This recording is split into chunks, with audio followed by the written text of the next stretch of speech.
کرم یہ مجلس شبیر نے کیا ورنہ کہاں غریب کا گھر اور کہاں حسین کی ماں، کہاں غریب کا گھر اور کہاں حسین کی ماں۔ کرم یہ مجلس شبیر نے کیا ورنہ کہاں غریب کا گھر اور کہاں حسین کی ماں۔ اعوذ باللہ من الشیطان اللعین الرجیم، بسم اللہ الرحمن الرحیم، الحمد للہ وکفی وسلام علی عبادہ الذین اصطفی۔ درود بھیجیے محمد وعلی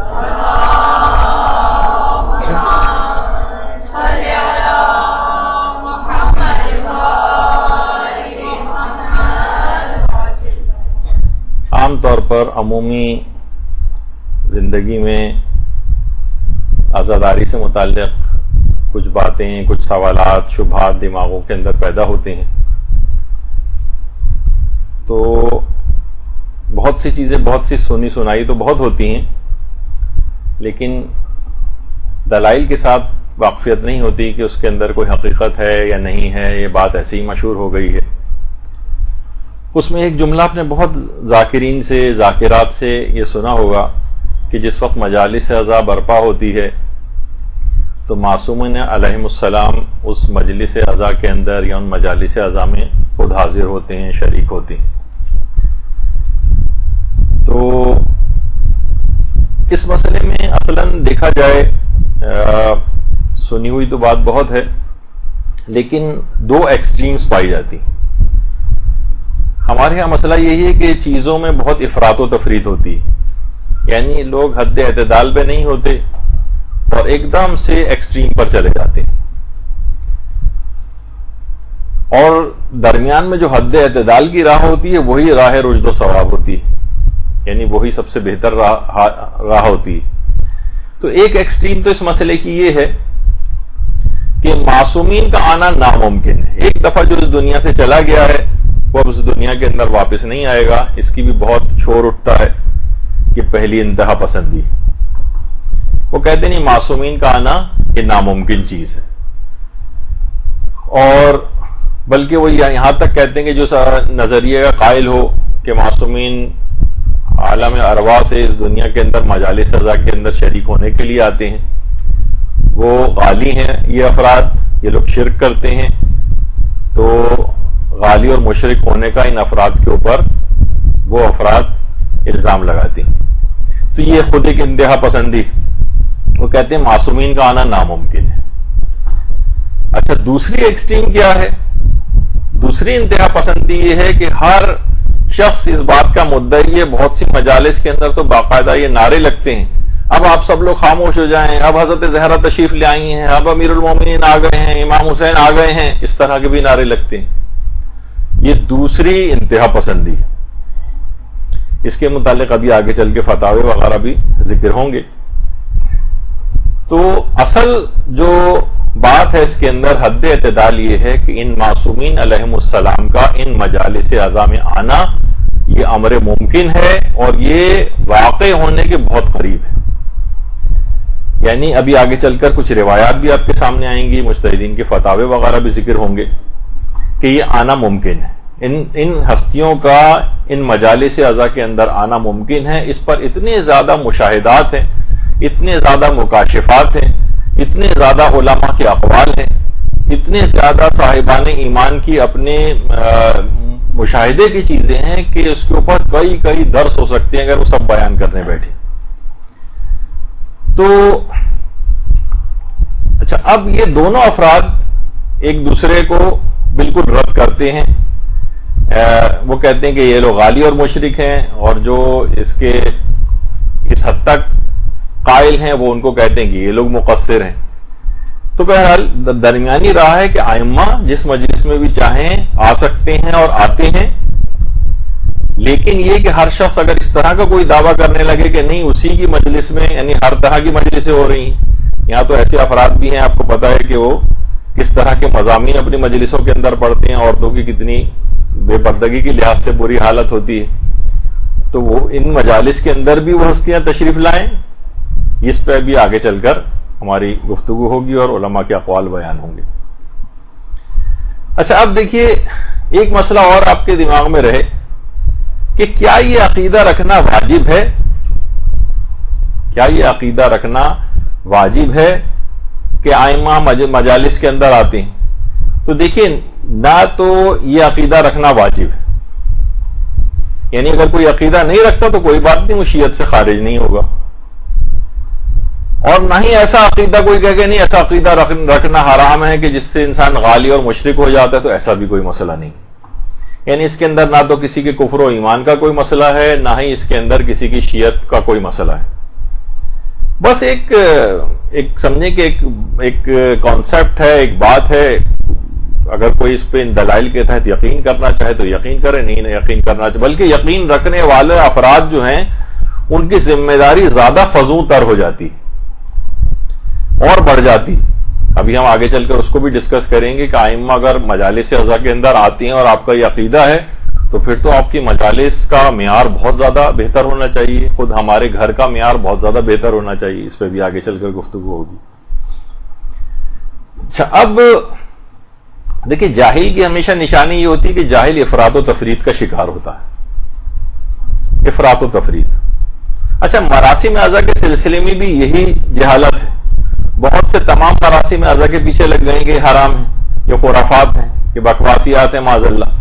اور بہت سے ایسے ہیں کہ جو کہتے ہیں کہ نہیں ہمیں شریعت سے ہم ہر طرح سے آزاد ہیں، جس طرح سے بھی کریں، شریعت کو اس میں بولنے کا حق نہیں ہے، عشق وغیرہ کا معاملہ ہے. نہیں ایسا بھی نہیں ہے.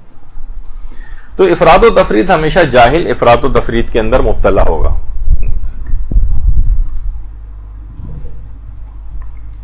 تو جاہل کی یہ خصوصیت ہوتی.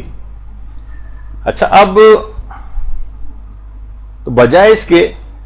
کہ ہم خود سے کوئی فیصلہ کریں، ہمیں چاہیے کہ ہم دین کے جو اسپیشلسٹ حضرات ہیں، دیکھیے آج کل کا دور جو ہے اصل میں اسپیشلائزیشن کا دور ہے، یہ ماہرین فن کا دور ہے. ہر فن کے ماہر کے پاس انسان جاتا ہے، کوئی بھی اپنا اسے کام کرانا ہوتا ہے، مکان کا نقشہ بنوانا ہے، آرکیٹیکٹ کے پاس جائے گا، جو فن کا ماہر ہے اس کے پاس جائے گا.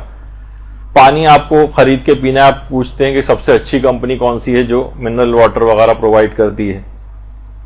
بچے کو آپ کو ٹیوشنز پڑھوانی ہوتی ہیں، آپ سبجیکٹ اسپیشلسٹ وغیرہ کو دیکھ رہے ہوتے ہیں. تو ہر چیز میں دنیا کے معاملے کے اندر ہم ماہرین فن سے رجوع کرتے ہیں. یہ دین کا معاملہ کچھ بیچارہ اس قسم کا معاملہ بن گیا ہے کہ ہر واٹس ایپ کے اوپر آپ یقین کیے بیٹھے ہوتی ہیں. بالش بھر کی کسی نے کوئی پوسٹ لگا دی، اس کے اوپر یقین کیا ہوتا ہے. ہر کوئی بھی فیس بک کے اوپر کسی بھی جگہ کوئی اسکالر بن کے کوئی گفتگو کر رہا ہوتا ہے تو ہم اس کے اوپر یقین کیے ہوتے ہیں. یعنی صرف دین کا معاملہ ہی گویا اتنا ہلکا ہو گیا کہ اس میں ہم اسپیشلسٹ مجتہدین کے پاس نہیں جاتے، ان کی رائے کو معلوم نہیں کرتے، بلکہ کسی نے بھی کوئی بھی بات بتا دی، اور عورتیں تو خاص طور پر واٹس ایپ ایک دوسرے ادھر آیا اور بغیر سوچے سمجھے دوسرے کو فارورڈ کر کے اسے پھیلا دیا. مجتہدین کی تمام روایات کے اوپر نگاہ ہوتی ہے. رجال کے وہ بہت بڑے کھلاڑی ہوتے ہیں علم رجال کے، اور ان سے بہتر نظریہ کوئی نہیں بتا سکتا. لہذا صرف اور صرف ان مجتہدین کرام اور مراجع اعظام کی طرف جو رجوع کرنا چاہیے اور ان کی بات کو سمجھنا چاہیے. ان کی بات سب سے زیادہ قابل اعتماد ہوتی ہے. اچھا چاہے آپ یہ کہیں کہ بھائی ان باتوں کے اندر بہت سی فقہی احکام نہیں ہے تو اس کے اندر تقلید تو نہیں ہوتی ہے، لیکن خواہ تقلید نہ ہو لیکن زیادہ اعتماد انہی افراد کی بات پر کیا جائے گا کہ جو قرآن و حدیث کو سب سے زیادہ سمجھتے ہیں. ہم کہیں گے ٹھیک ہے فقہی مسائل میں تو ہم آپ کی بات مانیں گے، نجاست طہارت وغیرہ کے مسائل کے اندر وغیرہ، اور جہاں بڑے بڑے مسائل آئیں گے جس میں ہم کہتے ہیں تقلید نہیں، وہاں ہم خود سے تحقیق کریں گے. یعنی ہم اتنے بڑے ہو گئے اور ان کی رائے پر اعتماد نہیں کریں گے. تو اب دیکھیے یہ جو ائمہ کے متعلق یہ بات ہے کہ ائمہ اطہار جو ہیں یا 14 معصومین علیہم السلام، یہ جو ہیں صرف مجالس اعضاء میں آنے کا ان کا مسئلہ ہے کہ یہ آ سکتے ہیں نہیں آ سکتے. نہیں، بہت ساری باتیں ایسی ہیں کہ جس کے اندر مثلا اگر کوئی شخص اس دنیا سے جا رہا ہوتا ہے اور حالت احتضار میں ہوتا ہے، اس کی جسم سے روح نکل رہی ہوتی، اس وقت کے متعلق بھی ہے کہ آئمہ کتنی روایت ایسی ہیں کہ آئمہ حالت احتضار میں اس کے پاس آتی ہیں، جس پہ ابھی آگے چل کر گفتگو ہوگی. پھر قبر کے اندر آئمہ کا آنا کہ ہر مومن ہو یا کافر وہ ان کو ضرور دیکھتا ہے. مومن دیکھ کر ان کو خوش ہو جاتا ہے، کافر کو دیکھ کر ان کو مایوسی ہونے لگتی. اچھا، اس کے اندر بھی یعنی حالت احتضار میں ان کے آنے کے متعلق بھی بات چیت ہے، صرف مجلس عزا کی بات نہیں ہے. قبر میں بھی ان کا آنا، اس کے متعلق بھی بحث ہوتی ہے. اس کے علاوہ واقعات کربلا کے ضمن میں بھی کتنی ہی روایات ایسے آپ سنتی ہیں، پڑھتی ہیں. حضرت زہرا سلام اللہ علیہ کا اللہم صلی علی محمد و علی محمد،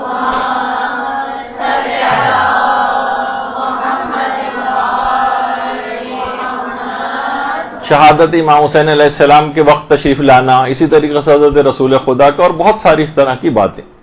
اسی طرح زائرین کے پاس ان ہستیوں کا آنا، اس کے متعلق بھی ہیں روایات بھی ہیں، واقعات بھی ہیں، مشاہدات بھی ہیں، مکاشفات بھی ہیں، بے شمار اس طرح کی چیزیں ہیں، اور علماء اور مجتہدین کے فتاوی بھی. اچھا، اب اس نظریے پر عقیدہ رکھنے کے جو نتیجے ہیں یہ بھی ابھی ہم آگے چل کر ڈسکس کریں گے، لیکن پہلے ایک واقعے سے اس کی ابتدا کرتے ہیں جس سے آپ کو سمجھ میں آئے گا. مثلا ایک مجتہد گزرے ہیں آیت اللہ کربلائی احمد تہرانی. تہران سے ان کا تعلق تھا، لیکن ان کا پورا خاندان کربلا میں جا کر آباد ہو گیا تھا. اور یہ کربلائی احمد تہرانی یہ مرزا بزرگ شیرازی جو تھے تمباکو والے، یہ ان کے شاگردوں میں سے ان کا شمار ہوتا ہے، اور آخوند خراسانی وغیرہ کے شاگردوں میں. اور اتنے مقدس تھے یہ کربلائی احمد تہرانی کہ نماز جماعت نہیں پڑھاتے تھے، جس طریقے سے علامہ محمد حسین طباطبائی نماز جماعت نہیں پڑھاتے تھے. آپ یہ نہیں کہ ان لوگوں کے تقدس کی ایک علامت ہوتی تھی. بہت سے لوگ بہت زیادہ محتاط ہوتے ہیں، جیسے اویس قرنی کے متعلق ملتا ہے کہ ایک دفعہ انہوں نے نماز جماعت کی امامت کی تھی، اس کے بعد سے کہا تھا اب نہیں پڑھاؤں گا میں، کیونکہ مجھے دل میں یہ خیال پیدا ہونے لگا تھا کہ میں ان سب لوگوں سے افضل ہوں، جبھی تو مجھے آگے کھڑا کیا گیا ہے، تو میں اپنی عاقبت برباد نہیں کر سکتا. ان کا ایک کمال احتیاط ہوتا ہے علماء کا. تو آیت اللہ محمد حسین طباطبائی کی طرح سے کربلائی احمد تہرانی بھی نماز جماعت نہیں پڑھاتے تھے. اور آیت اللہ علی آقا قاضی بھی اسی طرح سے تھے، وہ بھی نماز جماعت نہیں پڑھاتے تھے، کیونکہ کمال احتیاط کا ایک مرحلہ ہوتا ہے جو ان لوگوں کے ساتھ ہی سازگار ہوتا ہے. ہر کوئی شخص اس طرح کے طریقوں پہ عمل بھی نہیں کر سکتا ہے. اور کربلائی احمد تہرانی میں ان کا تعارف اس وجہ سے کر رہا ہوں، جو واقعہ بھی آپ کے سامنے آئے گا، کہ مجتہد مسلم تھے لیکن کبھی اپنا رسالہ عملیہ نہیں لکھا، تقلید بھی اپنی نہیں کرواتے تھے. اور اس قدر گریہ و بکا کرتے تھے، اس قدر گریہ و بکا کرنے والے تھے، خاص طور پر اپنی جو نمازیں نافلہ یہ پڑھتے تھے اس کے اندر بہت زیادہ گریہ کرتے تھے، بے تحاشا گریہ، کہ ان کا نام ہی پڑ گیا تھا بکا. اور امام حسین پہ گریہ کر کر کے اپنی ایک آنکھ بھی ضائع کر لی تھی، اس قدر کہ واحد العین کے نام سے مشہور ہو گئے تھے. اور باقاعدہ جو کتاب ہے آثار و برکات توسل کے نام سے، اس میں ان کا ایک واقعہ ہے کہ ایک بار عاشورے کے روز انہوں نے اپنے گھر میں مجلس عزا رکھی اور لوگوں کو اطلاع کر دی کہ جن جن افراد کو آنا ہے اس ٹائم کے اوپر عاشور کے روز میرے گھر مجلس ہے. اچھا، آپ کو پتہ ہی ہے کہ عاشور کے دن جو ہے لوگوں کی صاحبان ایمان کی بہت سی مصروفیات ہوتی ہیں، باہر جلوسوں وغیرہ کے اندر بھی جانا ہوتا ہے، اس سے پہلے شب عاشور کی تھکاوٹ ہوتی ہے، رات بھر کا جاگنا وغیرہ. تو کچھ مصروفیات کی وجہ سے لوگ ان کے گھر مجلس عزا میں نہیں پہنچے. یہ خود فرماتے ہیں کربلائی احمد تہرانی کہ میں اپنے گھر میں جو سماوار رکھا ہوا تھا اور اس کے پاس میں بالکل افسردہ بیٹھا ہوا تھا اور رنج و غم سے میرا دل تڑپ رہا تھا کہ میں نے مجلس عزا میں لوگوں کو بلایا لیکن کوئی بھی نہیں آیا. اس حزن و ملال کی کیفیت میں اچانک میری نگاہوں کے سامنے سے پردے ہٹ گئے اور دیکھا کہ حضرت امیر المومنین علیہ السلام اپنے تمام فرزندوں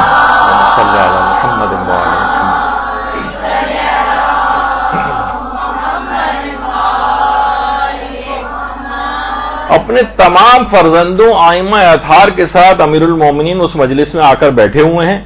اور امیر المومنین کی آنکھوں سے آنسو رواں ہیں. اور فرمایا کہ اگرچہ آج کوئی بھی تمہاری مجلس میں نہیں آیا تو کیا ہوا, ہم تو آئے ہیں, چلو بسم اللہ کرو اور مجلس عزا کا آغاز کرو. تو یہ خود کربلائی احمد طہرانی یعنی خود ایک مجتہد یہ واقعہ سنا رہا ہے, اور اتنا مقدس مجتہد کہ کہا جاتا ہے کہ اس قدر گریا کرتے تھے کہ نماز عصر میں گریا کرتے کرتے انتقال ہوا تھا ان کا. تو اور اس قدر ان کے مقامات تھے کہ باقاعدہ آیت اللہ بزرگ طہرانی, یہ خود ہمارے کتنے بڑے علماء کے اندر شمار ہوتے ہیں, حدیث کے اور رجال کے ماہر, وہ خود فرماتے ہیں کہ ان کے آیت اللہ کربلائی احمد طہرانی کے انتقال کے بعد میں نے ان کو خواب میں دیکھا تھا,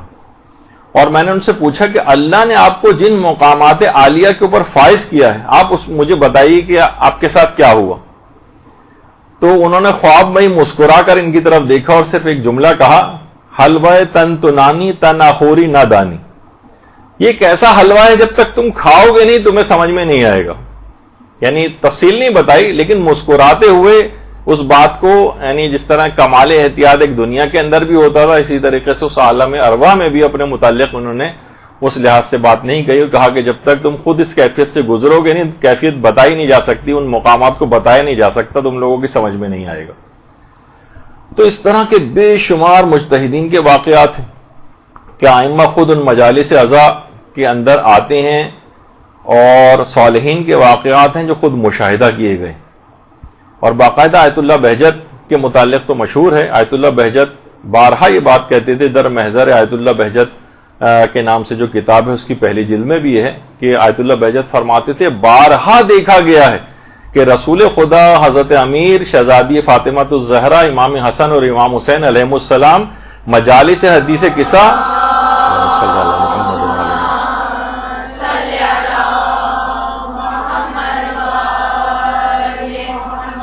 اور مجالس توسل میں حاضر ہوتے. بارہا دیکھا گیا ہے, بارہا دیکھا گیا ہے. تو اس سے بھی آپ اندازہ لگائیں, اسی وجہ سے آیت اللہ بہجت بہت زیادہ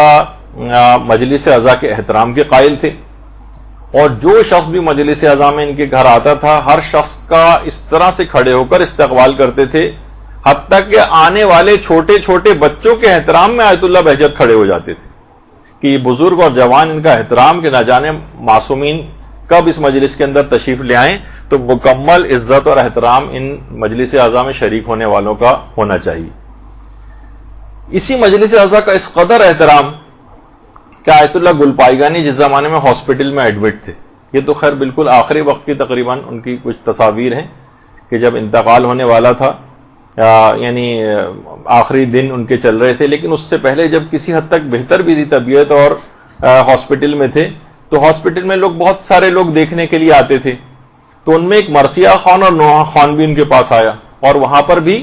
ایک طریقہ کار ہے کہ کوئی بھی مرثیہ خان یا نوحہ خان کسی مریض کی عیادت کے لیے آئے تو وہ آ کر کچھ نہ کچھ سناتا ہے ان کو, کوئی نوحہ کوئی مرثیہ, اس کے اندر ایک برکت بھی ہے.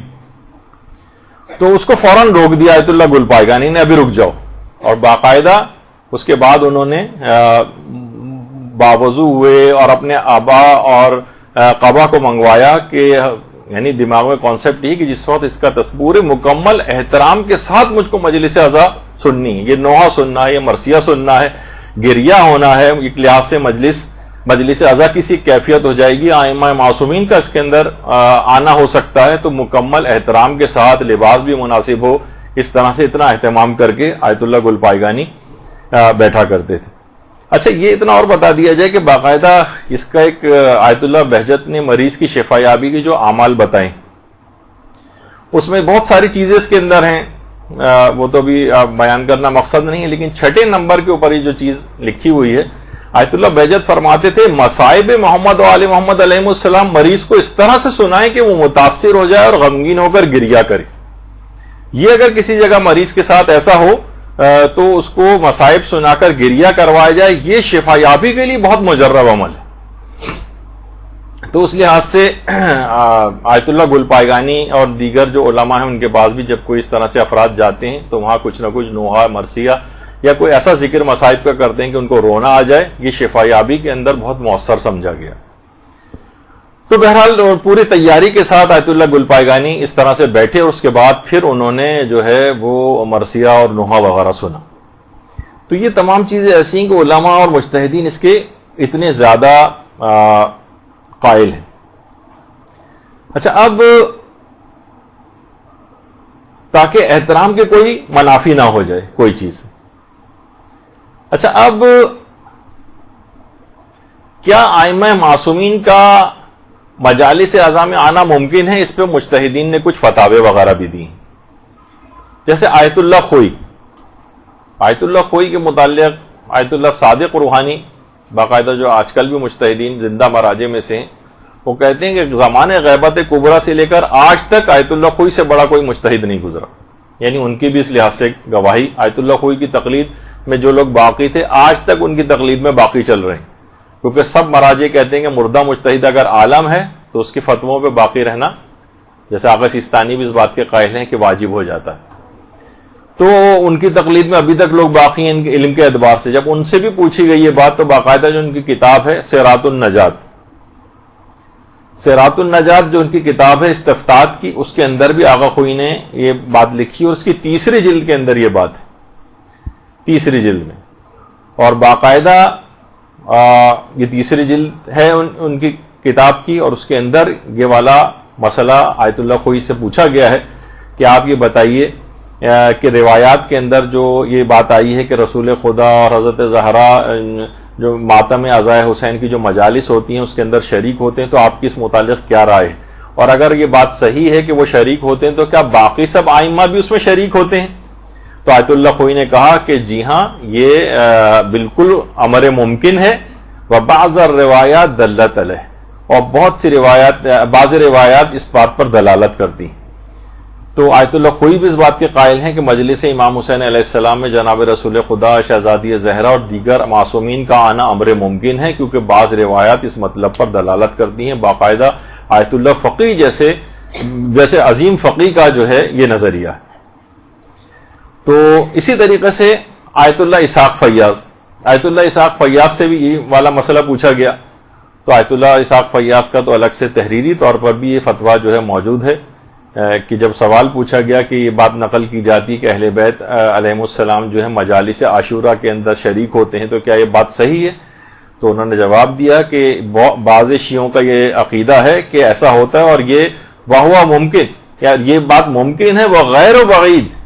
اور بعید نہیں ہے اللہ تعالی، اللہ کے نزدیک کوئی ایسی بات نہیں. یعنی اللہ اگر انہیں بھیجنا چاہے، اللہ کی طرف سے اذن یافتہ ہو کر وہ آنا چاہیں تو بات غیر بعید ہے، یعنی بالکل ممکن ہے کہ وہ مجالس اعضاء کے اندر آتے ہیں. تو آیت اللہ اسحاق فیاض جیسے جو موجودہ مجتہدین موجودہ صف اول جو ہے مراجع کی اس کے اندر شامل ہیں، ان کا بھی یہی نظریہ. اچھا، اسی طرح سے آیت اللہ محمود ہاشمی آیت اللہ محمود ہاشمی ان کے متعلق بھی یہی ہے. جب ان سے پوچھا گیا کہ آپ ان روایات کے متعلق کیا فرماتے ہیں کہ جو یہ بتاتی ہیں کہ 14 معصومین علیہ السلام مرنے والوں کے پاس یا حالت احتضار میں یا ان کی قبر میں آتے ہیں، تو ان روایات کے متعلق آپ کا کیا خیال ہے؟ تو انہوں نے جواب دیا کہ فی نفسہ ہی یہ بات ممکن ہے، کیونکہ روایات سے یہ بات ظاہر ہوتی ہے کہ ارواح انبیاء اور ائمہ کا اللہ کے پاس ایک خاص مقام ہے. تو فی نفسہ یہ بات بالکل ممکن ہے کہ ائمہ کی ارواح مرنے والے کے پاس حالت احتضار میں اور قبر میں، کیونکہ یہ سب چیزیں آپس میں جڑی ہوئی ہیں. یعنی اس دنیا کے اندر ہی ظاہر انسان مر رہا ہے، قبر کے اندر جا رہا ہے، تو جب یہاں آ سکتی ہیں، قبر میں آ سکتی ہیں، اس کے گھر حالت احتضار میں آ سکتی ہیں، تو مجلس اعضاء میں کیوں نہیں آ سکتی؟ تو اس لحاظ سے بھی یہ بات فتوے کے اندر انہوں نے بیان کی. اور آیت اللہ سیستانی سے بھی یہ بات پوچھی گئی کہ بعض خطبہ یہ کہتے ہیں کہ حضرت زہرا اور تمام ائمہ معصومین اجمعین جو ہیں وہ مجالس اعضاء میں آتے ہیں، تو کیا یہ عقیدہ رکھنا اسلام کے منافی ہے؟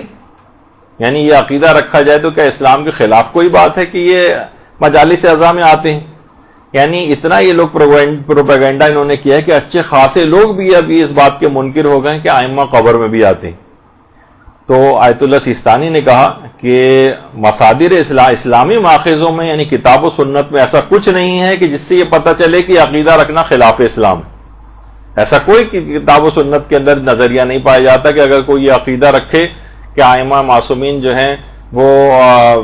مجالس عزا میں یا مثلاً ان جگہوں کے اوپر آتے ہیں مجالس وغیرہ کے اندر، تو یہ عقیدہ رکھنا خلاف اسلام نہیں ہے، اسلامی ماخذوں میں ایسی کوئی بات نہیں ہے، اور یعنی یہ نظریہ صحیح ہے۔ البتہ یہ کوئی ضروریات دین و مذہب کا بھی مسئلہ نہیں ہے، یعنی اگر کوئی اس کو نہیں مانے تو ایسا نہیں کہ وہ شیعت سے خارج ہو جائے یا اسلام سے باہر نکل جائے۔ تو آیت اللہ سیستانی نے اس لحاظ سے ایک بیلنس بات کی ہے، لیکن بہرحال اس کے اندر ایسا کچھ نہیں۔ اچھا، پھر دوسرا ایک اور فتویٰ آیت اللہ سیستانی سے جو ہے وہ پوچھا گیا کہ یہی والا سوال کہ عاشورہ کی جو مجالس ہوتی ہیں اس کے اندر کیا یہ آتی ہیں شخصیات، کیا یہ ممکن امر ہے؟ تو انہوں نے جواب دیا کہ جی ہاں ممکن ہے، کیونکہ یہ طبعاً یہ چیز ممکن ہے، البتہ وہ اپنی ارواح کے ذریعے ان مجالس اعضاء میں حاضر ہوتے ہیں، لا باجسادہم، البتہ اپنے جسموں کے ذریعے، یعنی جسم مادی نہیں ہے وہ، بلکہ جسم نورانی ہے، روحانی طور پر وہ اس کے اندر شریک ہوتے ہیں۔ عام جسم جو جیسے ہمارا جسم ہے، مادی جسم ہے، جسم عنصری ہے، اس کے اندر مجلس اعضاء میں نہیں آتی۔ تو یہ ایک بھی دماغ میں یہ بات رہنی چاہیے کہ آیت اللہ سیستانی نے اس سلسلے میں یعنی اس بات کا انکار نہیں کیا ہے، بلکہ اس کا کہا ہے کہ طبعاً یہ ممکن ہے۔ اچھا، کیا معصومین علیہ السلام کی مجلس اعضاء میں جو حضور ہے یا حاضری عموماً ہوتی ہے؟ یعنی زیادہ تر کیا ایسا ہوتا ہے؟ تو ایک تو ابھی آپ نے سن لیا آیت اللہ بہجت کا جو نظریہ، آیت اللہ بہجت فرماتے تھے کہ بارہا دیکھا گیا ہے، بارہا دیکھا گیا ہے، اور ایک روایت بھی اس سلسلے کے اندر ہے، وہ آگے چل کر پیش ہوگی۔ اچھا، یہی والا مسئلہ آیت اللہ حافظ بشیر نجفی سے بھی پوچھا گیا کہ کیا معصومین خصوصاً جناب زہرا سلام اللہ علیہا کا مجالس میں تشریف لانا،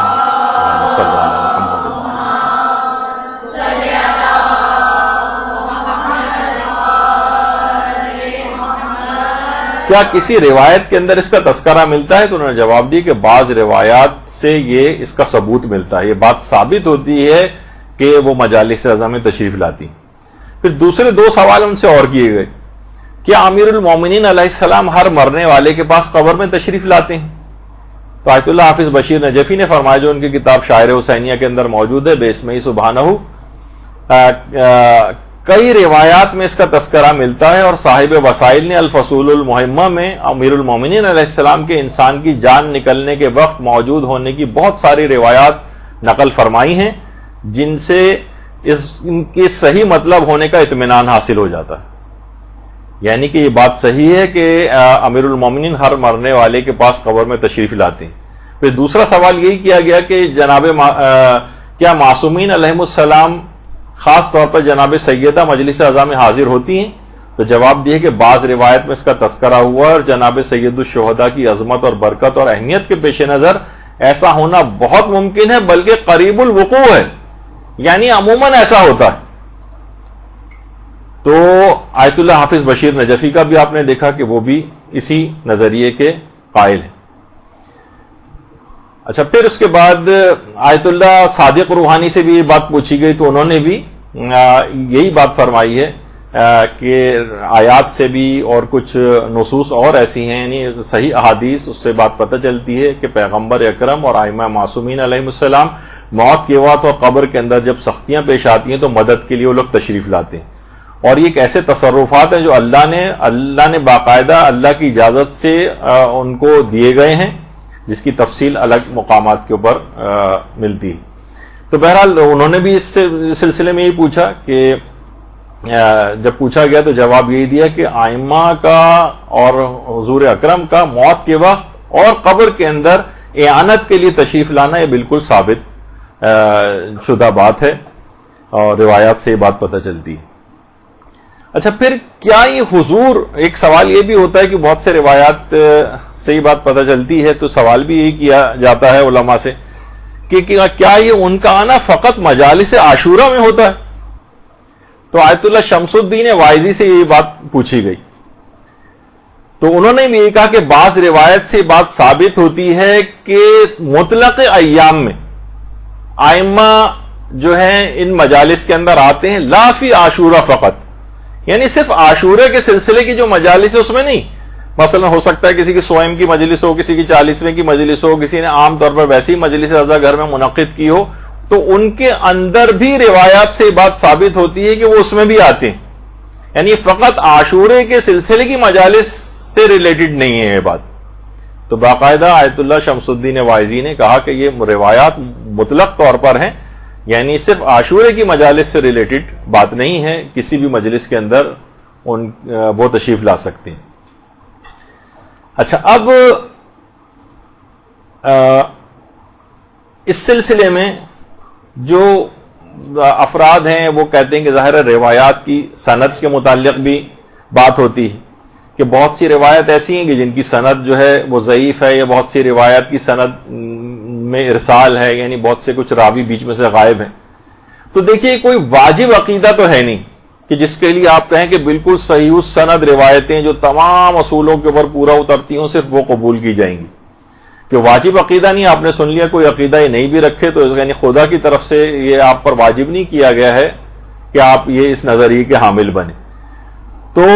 علماء نے کہا کہ قرائن کی بنیاد پر ہم ان احادیث کو رد نہیں کریں گے, بلکہ رجحان ظاہر کیا ہے کہ ایسا ہونا بالکل ممکن ہے اور بعید نہیں. اور علماء نے نہ صرف ان کی مخالفت نہیں کی ہے بلکہ اپنے فتاوے میں اس نظریے کو ظاہر کیا ہے کہ ان کا آنا عین ممکن ہے, بلکہ بارہا ان کو دیکھا گیا ہے. تو اس لحاظ سے علماء کا ان احادیث کے اوپر عمل کرنا یہ جابر ذوف سند بن جاتا ہے, یعنی ان کی سند کے ذوف کو ختم کر دے گا, اور اس پہ اطمینان کے ساتھ کوئی بھی شخص اگر عقیدہ بھی رکھنا چاہے اس بات پہ تو اس کے اندر بھی کوئی حرج نہیں ہے, کیونکہ اس کے اندر بلکہ بعض مراجع تو اس حد تک قائل ہیں, جیسے آیت اللہ نائنی یعنی بہت ہی, یعنی اس وقت کے جتنے بھی, جیسے ابھی آپ نے آیت اللہ خوئی وغیرہ اور اس لیول کے علماء کا سنا, یہ ان کے بھی اساتذہ کے اندر سے تھے. آیت اللہ ضیاء الدین عراقی اور جو بہت ہی آیت اللہ نائنی. تو آیت اللہ نائنی نے تو اس نظریے کو تقریباً ضروریات مذہب شیعہ میں سے قرار دیا تھا. ضروریات مذہب شیعہ, خیر موجودہ مجتہدین تو یہ بات نہیں کہتے ہیں, لیکن میں اس کی اہمیت کے پیش نظر بتا رہا ہوں کہ ان کا نظریہ یہ تھا کہ یہ مسئلہ بالکل امور قطعیہ میں سے ہے اور یہ ضروریات مذہب شیعہ میں سے, یعنی اگر کوئی اس کا انکار کرے گا تو گویا وہ شیعت سے خارج ہو جائے گا. یہ ان کا اپنا ایک نظریہ تھا. تو اور وہ فرماتے تھے کہ روایات متواترہ میں قطعی طور پر یہ مضمون آیا ہے کہ ائمہ حاضر ہوتے ہیں. باقاعدہ جو ان کی کتاب ہے فتاوی کی, اس کے اندر بھی یہ موجود ہے. اور جو سوال نمبر 7 ان سے جو پوچھا گیا ہے کہ ائمہ مجالس عزا کے اندر آتے ہیں, تو انہوں نے فرمایا کہ یہ گروہ شیعہ امامیہ اثنا عشریہ کا عقیدہ ہے کہ جسمانی اعتبار سے انتقال فرما جانے کے بعد بھی معصومین اللہ کے نزدیک زندہ ہے, اور ان کے روضوں میں جو اذن دخول پڑھا جاتا ہے اور جو زیارت امام حسین پڑھی جاتی ہے, اس کی عبارت یہ کہ اشہد انک تشہد مقامی و تسمع کلامی, یعنی باقاعدہ میں گواہی دیتا ہوں کہ آپ میرے مقام سے واقف ہیں اور میرے کلام کو سنتے ہیں. باقاعدہ یہ جو اذن دخول ہے یہ چھٹے امام کی ایک روایت ہے جو کہ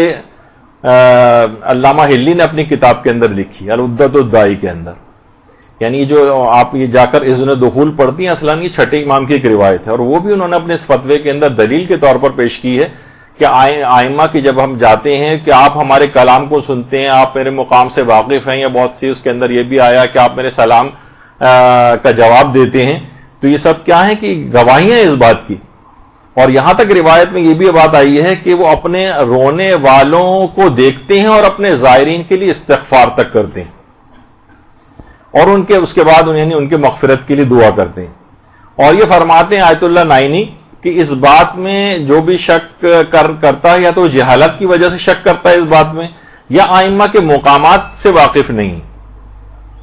اور جب ہی وہ اس کو ضروریات مذہب شیعہ میں سے قرار دیتے تھے اور کہتے تھے کہ احادیث متواتر اور قطعیہ سے یہ بات ثابت ہوتی. تو اس میں غلو وغیرہ کی کوئی بات نہیں ہے کہ ہم آپ ہی جو ہیں وہ ائمہ کے مقام کو اصل میں سمجھنے سے قاصر ہوتے, اور یہی بات آیت اللہ گلپائگانی نے,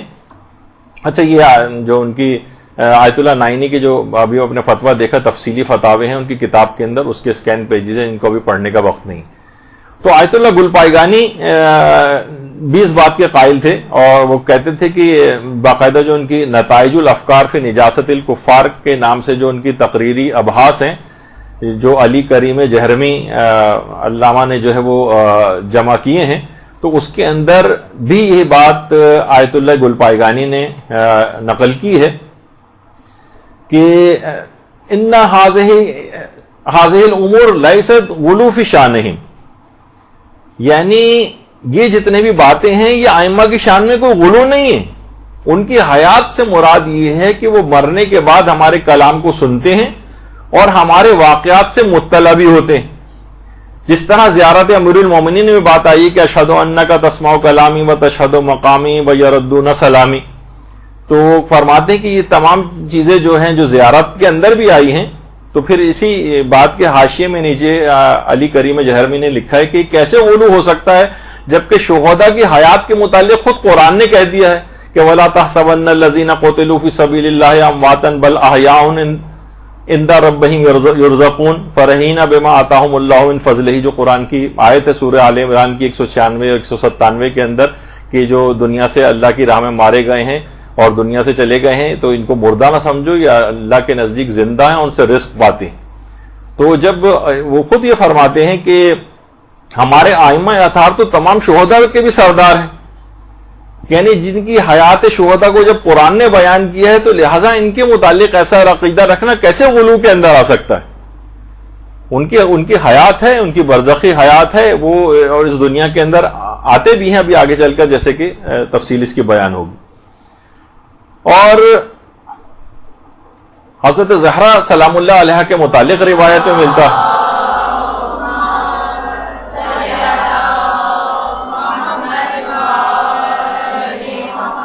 باقاعدہ کامل الزیارات کی جو، بلکہ اس کا جو ڈائریکٹ ہی ہم نے اس کے اوپر پوسٹ بھی بنائی تھی کہ دختر رسول حضرت فاطمہ الزہرا سلام اللہ علیہ اپنے بیٹے حسین علیہ السلام کی قبر کے زائرین کے پاس تشریف لاتی ہیں اور اللہ سے ان کے گناہوں کی مغفرت طلب کرتی ہیں. یعنی زائرین کے پاس خود تشریف لاتی ہیں، یعنی وہ اس دنیا کے اندر معصومین کا آنا، حضرت زہرا کا آنا، یہ باقاعدہ روایات کے اندر یہ بات بیان ہوئی، کامل الزیارات کے اندر بھی اس لحاظ سے ہے. اور آیت اللہ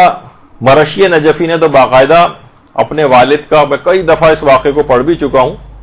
لیکن انہوں نے بڑے تفصیل کے ساتھ اپنے مکاشفات کو آیت اللہ مرشی نجفی نے بیان کیا تھا. نہ جانے کتنے واقعات انہوں نے معصومہ قوم کے سلسلے میں بیان کیے ہیں کہ کتنی دفعہ معصومہ قوم سے ان کی ملاقات ہوئی ہے، مکاشفے میں ملاقات ہوئی ہے، اور باقاعدہ ان کا جو وصیت نامہ چھپا ہے اس کے اندر بھی ان کے تمام ان واقعات کو جمع کیا گیا ہے. اور ایک زمانہ تھا جب ابتدائی جوانی کا، تو ان کے پاس بہت سارے پرابلمز وغیرہ تھے، تو بالآخر یہ مایوس ہو کر کربلا پہنچے تھے، اور وہاں پر امام حسین، وہاں دیکھا انہوں نے کہ ذریعے امام حسین کے پاس کربلا میں بہت ساری ارواح ہیں جو کہ قرآن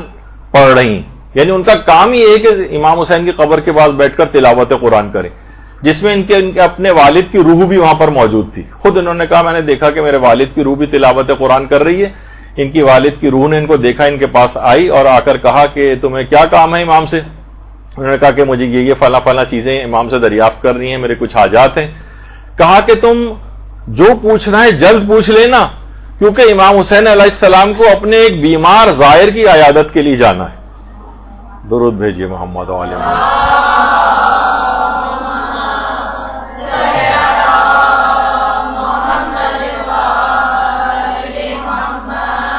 خود آیت اللہ مرشی نجفی کے اتنے مکاشفات ہیں اور اتنی باتیں ہیں کہ پوری کتابوں کے اندر تذکرہ ہیں. حضرت معصومہ قم سے کیسے کیسے ملاقات ہوتی تھی، کیا باتیں ہوتی تھیں، خود امام حسین علیہ السلام سے کیا کیا باتیں ہوئی، اپنی تمام حاجتیں انہوں نے پیش کی. امام نے ساری حاجتوں کو قبول کیا، صرف ایک حاجت کو کہا کہ یہ قبول نہیں ہو سکتی، جو حاجت یہ تھی کہ میں حج کے لیے مکہ جاؤں اور وہیں میرا انتقال ہو جائے حج کرنے کے بعد. امام نے کہا اس کو قبول نہیں کیا. اس کے بعد ظاہر ہے کہ واپس آئے، اور اس کے بعد امام کو اتنے کام ان سے لینے تھے، اتنے بڑے بڑے کام آیت اللہ مرشی نجفی نے اس کے بعد وہاں سے آ کر کیے، اور ایسی توفیقات ان کو حاصل ہوئیں. اور کیونکہ انہوں نے دعا کو اس شرط کے ساتھ مشروط کر دیا تھا کہ میں حج پہ جاؤں اور میرا انتقال ہو جائے وہاں جا کے، جس کو امام نے قبول نہیں کیا. یہ وجہ ہے کہ آیت اللہ مرشی نجفی ساری زندگی حج نہیں کیا، حج کے بغیر اس دنیا سے تشریف لے گئے. لیکن بہرحال ہے کہ اتنے بڑے بڑے کام جو ہے انہوں نے کیے. اچھا اب ایک بحث ہوتی ہے کہ جو آئمہ کا جو تشریف لانا ہے، چاہے وہ مجالس اعضاء میں ہوں، چاہے مثلا قبر میں ہوں، حالت احتضار میں ہوں، تو یہ ان کا حضور کی اس کی نوعیت کیا ہے، یہ کس طرح سے، یعنی ہم اس کو کیا سمجھیں. مثلا کیا ان کا حضور جسم مادی کے ساتھ ہوتا ہے جس طرح ہمارا جسم ہے اس طرح سے، یا ان کا جو حضور ہے وہ جسم ملکوتی اور نورانی کے ساتھ ہوتا ہے، یا یہاں پر حضور سے مراد یہ ہے ان کے آنے سے مراد عنایات معنوی. اس کے بھی کچھ علماء قائل ہیں کہ اس سے مراد یعنی حضور سے مراد عنایات معنوی، یعنی جس جگہ مجلس اعزاز برپا ہوتی ہے خاص طور پر ائمہ معصومین کی نگاہ کرم اس جگہ پر ہوتی ہے، اس مجلس اعزاز میں شریک ہونے والے مومنین پر ہوتی ہے، یا اس بانی مجلس پر، اس گھرانے کے اوپر ہوتی ہے کہ جہاں یعنی ان کا عنایات اور کرم جو ہے وہاں پر بہت اضافہ ہو جاتا ہے. یہ حضور سے مراد یہ ہے. کچھ علماء کے یہ بھی نظریہ اور اس میں بھی کوئی قباحت نہیں ہے. یعنی مثلا ائمہ اطہار اگر کسی جگہ نہیں بھی بالفرض کسی مجلس میں آئے تب بھی مجلس اعضاء پر ان کی خاص نگاہ ہوتی ہے اور ان کا ایک خاص کرم ہوتا ہے اور خاص عنایات اور فضیلتیں اس جگہ اور اس مقام کو اور اس گھرانے کو حاصل ہوتی ہیں. اچھا اب آیت اللہ شیخ جواد تبریزی، آیت اللہ شیخ جواد تبریزی سے یہ سوال کیا گیا کہ کیا یہ اعتقاد رکھنا جائز ہے.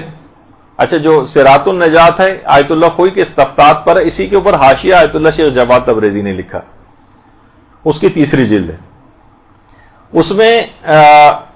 یہ سوال ان سے پوچھا گیا کہ کیا یہ اعتقاد رکھنا جائز ہے کہ حضرت زہرا عورتوں کی مجالس میں آنے واحد میں متعدد مجلسوں میں اپنے مادی جسم کے ساتھ بنفس نفیس حاضر ہوتی ہیں. دیکھیں کتنی ساری چیزیں سے آنے واحد میں، یعنی ایک ہی وقت میں ظاہر کتنی مجلسیں ہو رہی، سینکڑوں ہزاروں مجلسیں ہو رہی، تو اگر وہ آتی ہیں تو آنے واحد میں متعدد مجالس کے اندر اپنے اسی جسم کے ساتھ، جس میں عنصری جو ہے ہمارا گوشت خون سے بنا ہوا جو جسم ہوتا ہے، کہ کیا اسی جسم کے ساتھ حاضر ہوتی ہیں. تو آیت اللہ شیخ جواد تبریزی نے اس کا جواب دیا کہ نوری اور ملکوتی صورت میں ایک وقت میں متعدد جگہ حاضر ہونے میں کوئی مشکل نہیں، نوری اور ملکوتی جسم میں، کیونکہ وجود نورانی زمان و مکان کی قید سے آزاد ہوتا ہے، اور جس میں عنصری جو ہے جو ہمارا مادی جسم، اس کی خصوصیت نہیں ہے، یہ زمان و مکان کا محتاج ہوتا ہے.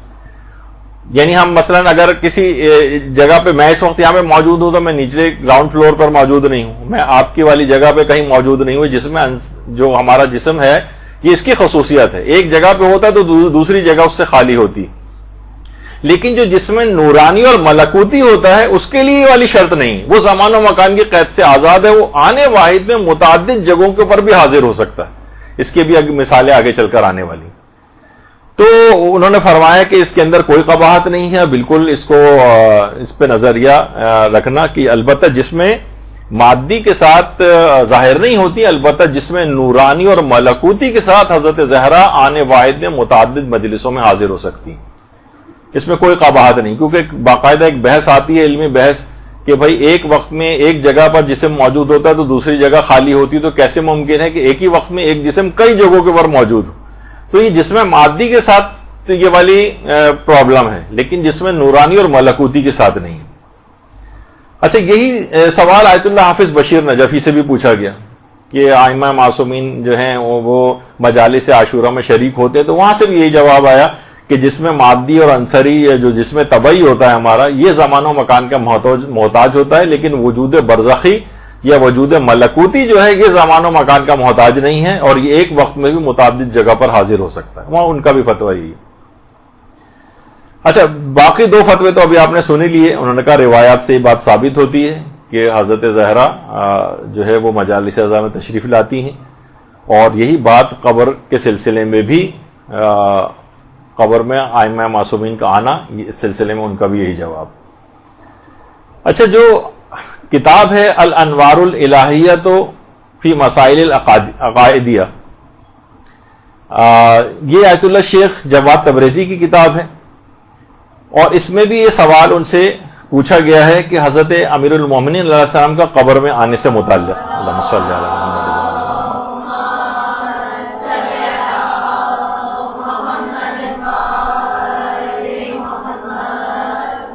سوال یہ پوچھا گیا ایک وقت میں بہت سے لوگ مر رہے ہوتے ہیں تو کیا امیر المومنین ایک ہی وقت میں سب کے پاس یعنی کس طرح سے آ سکتے ہیں؟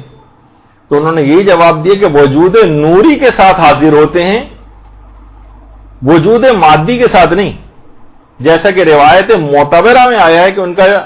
اس مادی جسم سے پہلے وجود نوری تھا. یعنی ائمہ اطہار جو مادی جسم میں اس دنیا میں تشریف لائے ہیں، روایات سے یہ بات پتہ چلتی ہے کہ اس سے پہلے ان کا ایک وجود نوری خدا خلق کر چکا تھا.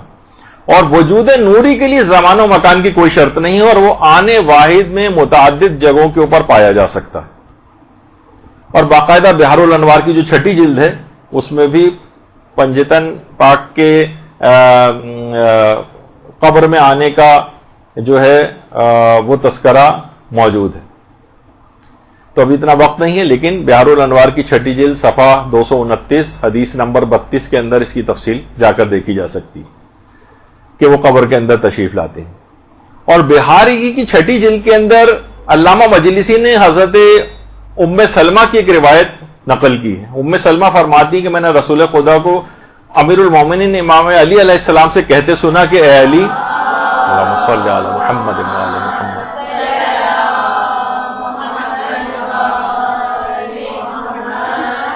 کہ اے علی تمہارے محب 3 جگہوں پر خوشی پائیں گے. نمبر 1، جب ان کی روح قبض ہو رہی ہوگی تو آپ وہاں موجود ہوں گے. نمبر 2، جب قبر میں سوال و جواب ہوگا تو آپ ان کو تلقین کریں گے. جب ان سے سوال پوچھا جائے گا تو امیر المومنین جواب دیں گے کہ تم یہ جواب دو، یعنی سکھائیں گے. جب قبر میں سوال ہو جواب ہوگا تو آپ ان کی تلقین کریں گے، ان کو تلقین کریں گے. اور جب اعمال پوچھے جائیں گے قیامت میں تو آپ ان کو پہچانوائیں گے کہ یہ میرا ہے. تو ان 3 جگہوں پہ اے علی تمہارے محب خوشی پائیں گے. تو حضرت ام سلمہ کی اس روایت سے بھی پتہ چلا کہ قبض روح کے وقت یعنی جان کنی کی جب کیفیت ہے، جب گھر میں ہو، ہسپتال میں ہو، کسی بھی جگہ انسان کی ڈیتھ ہوتی ہے تو امیر المومنین اس وقت حالت احتضار میں ان کا آنا، اور قبر میں سوال و جواب کے وقت ان کا آنا، اور جب اعمال کا باقاعدہ پوچھا جانے لگے گا قیامت میں اس وقت وہ پہچان کرائیں گے کہ یہ میرا محب ہے.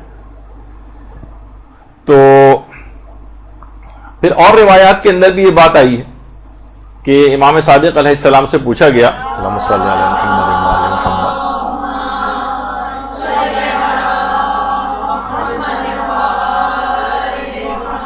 کہ جب مومن کی جان نکلتی اس کے متعلق بیان کریں. تو امام نے فرمایا کہ فرشتے اس سے بہت نرمی سے پیش آتے ہیں، اور ان فرشتوں کے پیچھے سے ہم ظاہر ہوتے ہیں، یعنی ہم پنجتن پاک اور ائمہ اطہار، اور مومن کو بتایا جاتا ہے کہ یہ رسول خدا ہیں اور یہ تمہارے امام ہیں. تو مومن کی خوشی کی اتنی انتہا ہو جاتی ہے کہ پھر موت سے عزیز کوئی چیز اس کو نہیں ہوتی، بس مجھے موت آ جائے اب اور میں ان کے ساتھ چلا جاؤں. اس پہ بھی کتنے واقعات الگ سے ہیں جو پڑھے ابھی جائیں، میرے پاس وقت نہیں ہے کیونکہ آج بس اس موضوع کو ختم کرنا ہے تو بہت تیز رفتاری کے ساتھ مجھے جانا پڑ رہا ہے، ورنہ خود اسی موضوع پر ہی کتنے واقعات ہیں جو موت کی مسائل کی پوری سیریز یہاں تقریباً 50 درسوں کی ہو چکی ہے. اگر کسی کو انٹرسٹ ہو تو لے کے سن سکتے ہیں، تو اس کے اندر وہ تمام واقعات بھی بیان کیے گئے. اچھا، اب یہ اس لحاظ سے اور باقاعدہ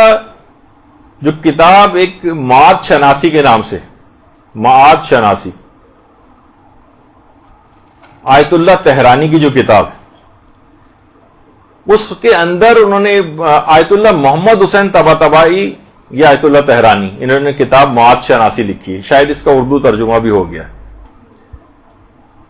آیت اللہ تہرانی فرماتے ہیں کہ آیت اللہ محمد حسین طباطبائی نے یہ بات بیان کی ہے آیت اللہ علی آقا قاضی کے حوالے سے. محمد حسین طباطبائی کے استاد تھے آیت اللہ علی آقا قاضی.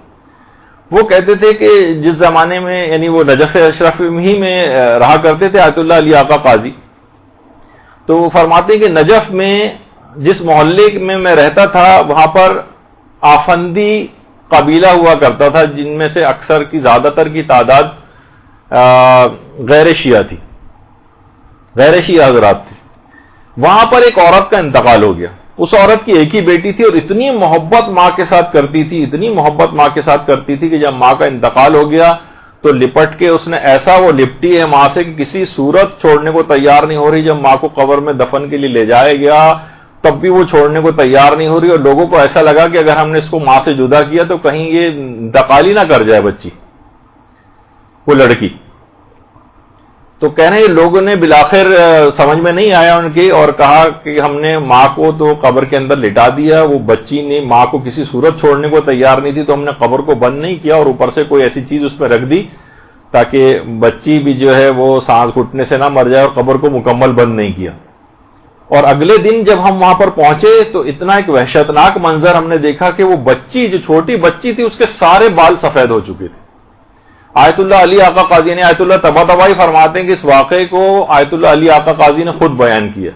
اور اس آفندی قبیلے ہی کی وہ عورت کے انتقال کا واقعہ.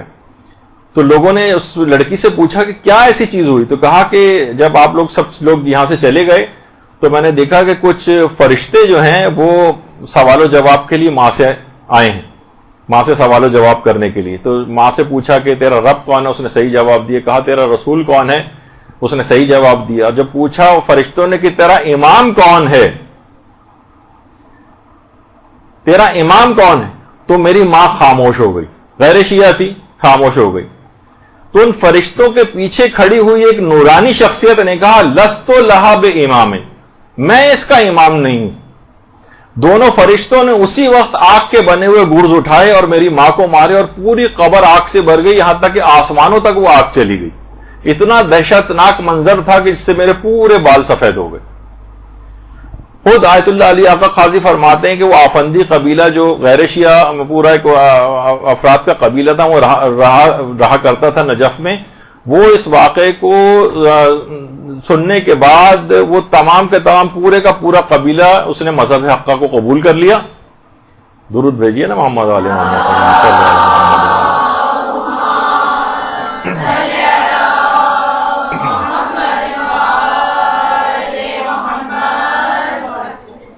تو کتنی کثیر تعداد میں اس طرح کی روایات ملتی ہیں کہ امیر المومنین کا قبر کے اندر آنا اور حالت احتضار میں آنا یا ائمہ معصومین کا مجالس اعزاء کے اندر آنا، اس میں کوئی مسئلہ نہیں ہے اس عقیدے کو رکھنے میں. کتنے واقعات اس کے شاہد ہیں. اور باقاعدہ کامل الزیارات میں بھی ہے اور بحر الانوار کی بھی 44ویں جلد میں بھی ہے کہ باقاعدہ جو اس کی ہم نے ایک پوسٹ بھی بنائی تھی کہ امام صادق نے جو راوی تھا مسمع نام کا، کہ امام نے اس سے کہا کہ تم عراق کے رہنے والے ہو، کیا زیارت کے لیے نہیں جاتے ہو؟ راوی نے کہا کہ بصرے میں ناصبی اور دشمن زیادہ ہیں، میں ڈرتا ہوں کہ میری زیارت کی خبریں حکومت تک نہ پہنچ جائیں اور وہ مجھے تکلیف اور آزار پہنچائیں. دیکھا اس زمانے کے اندر بھی سب ہوتا تھا. امام صادق نے فرمایا کیا حضرت امام حسین پر پڑھنے والے مصائب کو تم یاد کرتے ہو؟ اس نے کہا ہاں مولا یاد کرتا ہوں. امام نے سوال کیا کیا آہو نالا اور بیتاب اور غمگین بھی ہوتے ہو؟ آہو نالا کرتے ہو، بیتاب ہوتے ہو، غمگین ہوتے ہو؟ اس نے کہا جی ہاں، خدا کی قسم اتنا روتا ہوں کہ روتے روتے ہچکیاں بن جاتی ہیں، یہاں تک کہ میرے اہل خانہ بھی اس آثار کا مشاہدہ کرتے ہیں اور اس موقع پہ میں کوئی چیز کھا پی بھی نہیں سکتا ہوں اور غم و اندوہ کے آثار میرے چہرے پر ظاہر ہوتے. امام نے فرمایا خدا تمہارے رونے پر رحمت نازل کرے، واقعتاً تمہارا شمار ان لوگوں میں ہوتا ہے جو ہمارے مصائب پر آہو نالا کرتے ہیں اور ہماری خوشی میں خوش ہوتے ہیں، غم میں غمگین ہوتے ہیں. بے شک کہ تم مرتے وقت ہمارے آباء و اجداد کو اپنے پاس حاضر دیکھو گے. دیکھیے یہ جملہ، بے شک تم مرتے وقت ہمارے آباء و اجداد علیہم السلام کو اپنے پاس حاضر دیکھو گے اور تمہارے بارے میں وہ ملک الموت سے سفارش کریں گے اور تمہیں ایسی بشارت دیں گے کہ مرنے سے پہلے تمہاری آنکھیں منور ہو جائیں گی اور ملک الموت تم پر بچے کی نسبت ماں سے بھی زیادہ مہربان ہو جائے گا. کامل الزیارات میں اور بحار الانوار وغیرہ کے اندر بھی یہ والی روایت موجود ہے. تو کتنی ایسی روایات ہیں جس کے اندر کثرت سے بات آئی ہے کہ ائمہ معصومین کا قبر میں آنا یہ کوئی غیر عقلی بات نہیں ہے. اصلا میں اس بات کو بیان کرنا اس وجہ سے بھی ہے کہ ان چیزوں کی مخالفت آج کل بہت ہونے لگی اور سوشل میڈیا کے اوپر اس قسم کے افراد بہت بیٹھنے لگیں گے جو ان چیزوں کا انکار کرتے ہیں.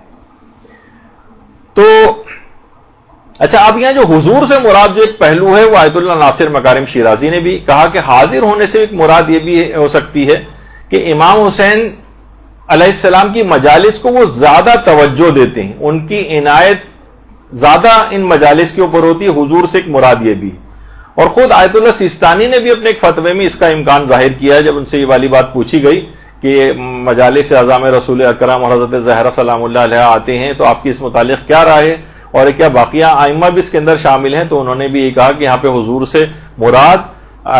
اشراف اور عنایت خاصہ ہیں، اور اس کے اندر تمام دیگر ائمہ معصومین بھی شامل ہیں. لیکن دوسرا ہی فتویٰ انہی کا ہی وہ فتویٰ ہے کہ جس میں پوچھا گیا تھا کہ وہ آتے ہیں عاشورہ کے جو مجالس ہیں اس کے اندر کیا وہ شریک ہوتے ہیں؟ تو انہوں نے کہا کہ طبعاً یہ ممکن ہے، لیکن اپنے جسم روحی کے ساتھ آ سکتے ہیں، جسم مادی کے ساتھ نہیں. یعنی دونوں طرح کی باتیں اس سلسلے میں احتمالات جو ہیں وہ پائی جاتی ہیں. اچھا، اور ایک اور روایت ہے بحار الانوار کی 6 جلد میں بھی، کہ جس میں خلاصہ اس کا یہ ہے کہ مومن جب رسول خدا کو قبر میں دیکھے گا تو ان کو پہچان لے گا، اس کی جزا پائے گا، اور کافر ان کو نہیں پہچان سکے گا اور اس کے بعد اس کو سزا دی جائے گی. یہ بھی روایت کے اندر یہ بات آئی. آیت اللہ صادق روحانی سے یہ بات پوچھی گئی کہ معصومین ایک وقت میں متعدد جگہ پر حاضر ہوتے ہیں تو کیا یہ اعتقاد رکھنا غلو میں تو نہیں آتا؟ بہت سے لوگ آج کل کہنے لیں گے یہ تو غلو ہے، یہ تو غالی ہو گیا ہے اگر کوئی اس قسم کا نظریہ رکھتا ہے. دیکھیے بہت سے لوگوں نے آج کل غلو اور تقصیر کی سٹیمپس بنوائی ہوئی، تم غالی ہو فوراً سٹیمپ لگا دی، تم مقصر ہو فوراً سٹیمپ لگا دی. تو انہوں نے جواب دیا کہ وہ جس میں مثالی اور نوری کے ساتھ آنے واحد میں متعدد جگہوں پر حاضر ہو سکتے ہیں. یہ بات نہ صرف ممکن ہے بلکہ امر واقع ہے. یعنی کہا کہ یہ امر ممکن ہے بل واقع، بلکہ یہ ایسا ہوتا ہے، ایسا ہوتا ہے. اور باقاعدہ ایک روایت ہے، سامارات الاعواد جو کتاب ہے، بہت مشہور کتاب ہے، اور خطیب علی ابن الحسین الہاشمی جنہوں نے ایک کتاب لکھی انہوں نے اس کے اندر ایک حدیث لکھی. حدیث تفصیلی ہے، بہرحال اس میں فضائل ایک راوی ہیں، وہ کہتے ہیں کہ گھر میں نے مجلس عزا برپا کی تھی اور اس کی اطلاع میں نے چھٹے امام کو نہیں دی تھی. تو جب میں امام کے پاس ملنے گیا، مولا نے مجھ سے پوچھا کہ کل تم کہاں تھے؟ دیکھو مجھ سے کچھ چیز چھپانا نہیں، تم نے کل اپنے گھر پہ مجلس عزا منعقد کی تھی، میں بھی تمہاری اس مجلس میں حاضر تھا. کہا کہ مولا آپ کہاں بیٹھے ہوئے تھے؟ کہا میں بالکل باہر دروازے کے پاس بیٹھا ہوا تھا. تو راوی نے فضیل نے کہا کہ مولا آپ صدر مجلس میں کیوں نہیں بیٹھے ہوئے تھے؟ صدر مجلس میں یعنی مجلس کے درمیان میں بیٹھتے، آپ دروازے کے باہر بیٹھے ہوئے ہیں. تو فقال الصادق علیہ السلام، امام صادق نے فرمایا کانت جدتی فاطمہ بصدر المجلس جالستن، میں کیا کرتا کہ میری جدہ فاطمہ زہرا سلام اللہ علیہ وہ صدر مجلس کے اندر بیٹھی ہوئی تھی، تو میں ان کے اجلال اور تعظیم کی وجہ سے اندر داخل نہیں ہوا اور دروازے کے باہر بیٹھ گیا. یعنی خود حضرت زہرا مجلس عزا کے اندر آئی ہوئی تھی. تو باقاعدہ یہ اور پھر یہ بھی انہوں نے کہا کہ حضرت فاطمہ زہرا سلام اللہ علیہ اپنے بیٹے حسین کے لیے جو مجلس عزا منعقد ہوتی ہے ہر مجلس عزا میں حاضر ہوتی ہیں. یہ باقاعدہ کا جملہ ہے، فی کل عزا، ہر مجلس عزا کے اندر ہماری جدہ فاطمہ زہرا اپنے بیٹے کی جو بھی مجلس عزا منعقد ہوتی ہے ہر مجلس عزا میں حاضر ہوتی. باقاعدہ ثمرات الاعواد جو کتاب ہے علی ابن الحسین الہاشمی کی، باقاعدہ اس کے اندر یہ روایت موجود ہے کہ امام نے فرمایا میں دروازے کے باہر اس وجہ سے بیٹھا ہوا تھا اپنی جدہ کے اجلال کی وجہ سے کہ صدر مجلس میں تو وہ بیٹھی ہوئی تھی. اس کا مطلب ہے کہ ان کا آنا اس لحاظ سے ثابت ہے. اچھا، اب جو یہ آپ سنتی ہیں کہ روایات کی اسناد کے متعلق لوگ اکثر اس میں بحث کرتے ہیں، تو آیت اللہ ناصر مکارم شیرازی سے بھی جب یہ بات پوچھی گئی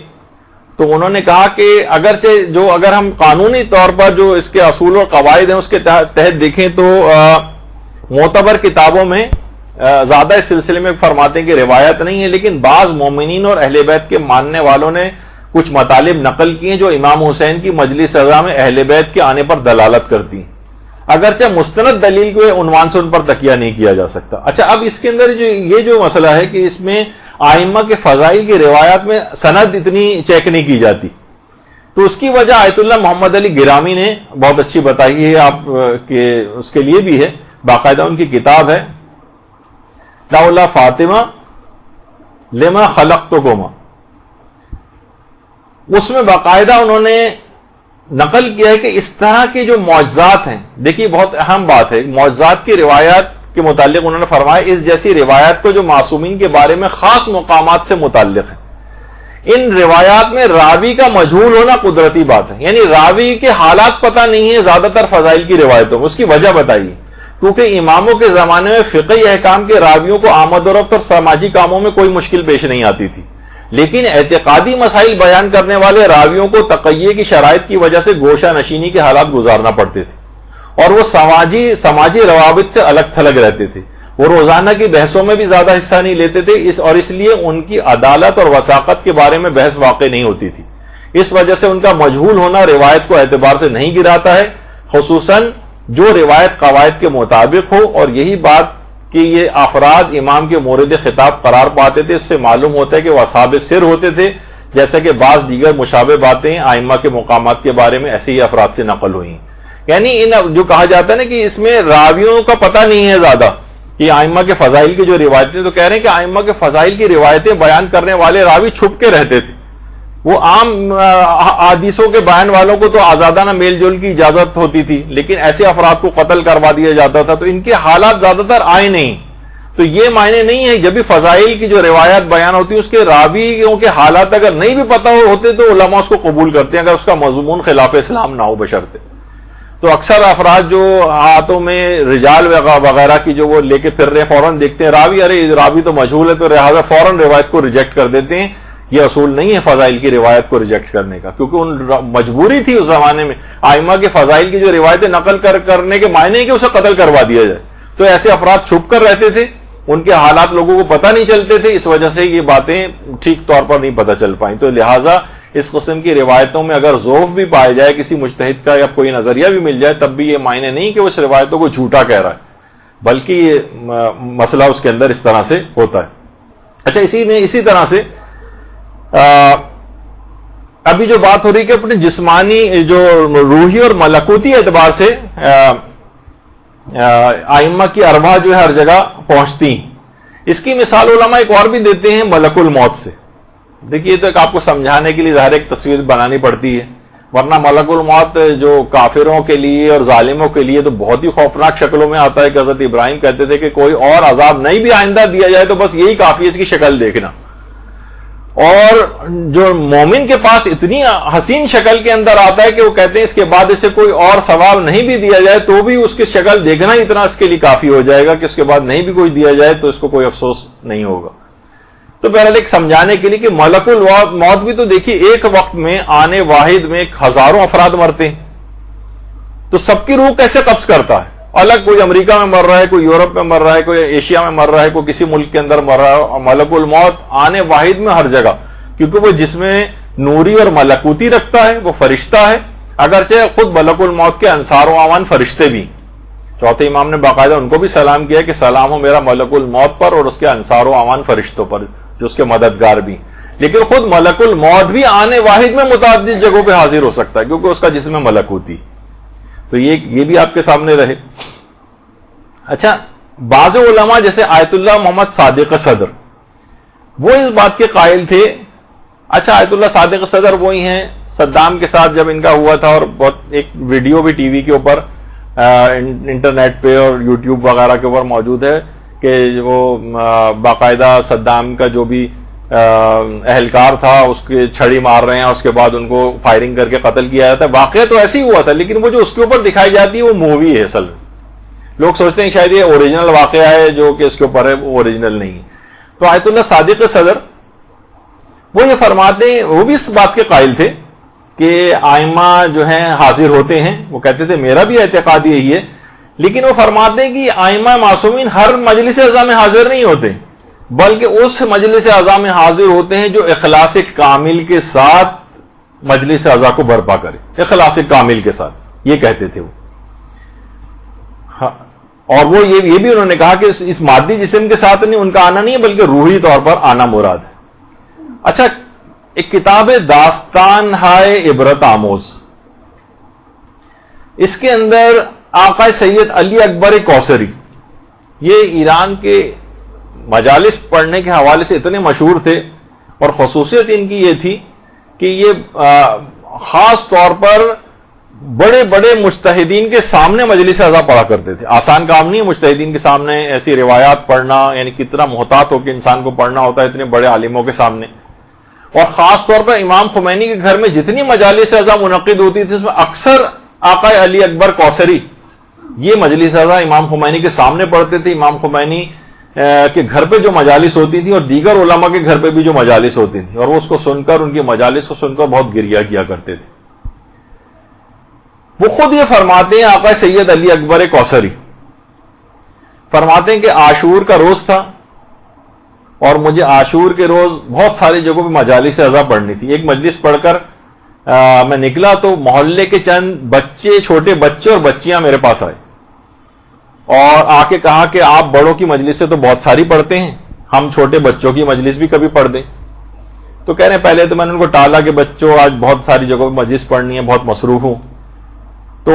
اتنے میں ایک بچی بہت رونے لگی. اس کو روتے دیکھ کر فرماتے ہیں کہ میرا دل نرم ہو گیا. میں نے کہا اچھا چلو میں ایک مختصر سی مجلس پڑھ دوں گا، کہاں چلنا ہے؟ تو وہ بہت پسماندہ قسم کا ایک علاقہ تھا، وہاں بچوں کے ساتھ میں گیا. ٹوٹے پھوٹے سے گھر بنے ہوئے تھے، ایک مختصر سی جگہ تھی، بہت سارے بچے وہاں پر بیٹھے ہوئے تھے. پہلے سے انہوں نے انعقاد کیا ہوا تھا کہ ہم یہاں پہ ایک بچوں کی مجلس منعقد کریں گے. تو بچے بھی زمین پر بیٹھے ہوئے تھے، تو میں بھی وہیں کچی زمین کے اوپر میں بھی بیٹھ گیا ان کے ساتھ جا کر. اور میں نے وہاں پر کچھ فضائل پڑھے، مختصر سے مصائب پڑھے اور دعا کر کے اٹھنے لگا تو ایک بچے نے کہا کہ ہم تبرک کھلائے بغیر آپ کو جانے نہیں دیں گے. اور اس کے بعد اس نے مجھے چائے لا کر دی. جو میں نے چائے پی تو چائے ٹھنڈی ہو چکی تھی، تو میں نے ناگواری محسوس کی اور چائے ایک طرف رکھ دی، نہیں پی.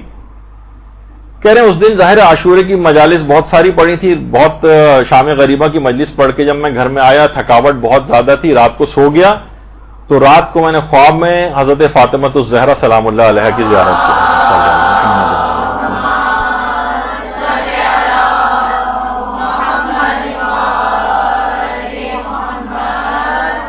اور فرمایا حضرت زہرا نے کہ آج کے دن تمہاری کوئی مجلس قبول نہیں ہوئی ہے سوائے بچوں کی اس مجلس کی. تو گھبرا گئے کہ شہزادی ایسی مجھ سے کیا خطا ہو گئی کہ میری وہ مجلس قبول نہیں ہوئی؟ کہا تمہارے بڑوں کی مجالس میں اخلاص نہیں تھا، لیکن بچوں کے کچے مکان کی مجلس کو ہم نے قبول کر لیا اور میں خود وہاں موجود تھی. آقا علی اکبر کوثری فرماتے ہیں، ان کا الفاظ ہیں کہ حضرت زہرا نے کہا میں اس خود مجلس میں وہاں موجود تھی. البتہ تم سے ایک شکوہ اور یہ بھی ہے کہ وہ جو چائے تم نے رد کی تھی وہ ہم نے خود تیار کی تھی. اللہم صلی علی محمد وعلی محمد.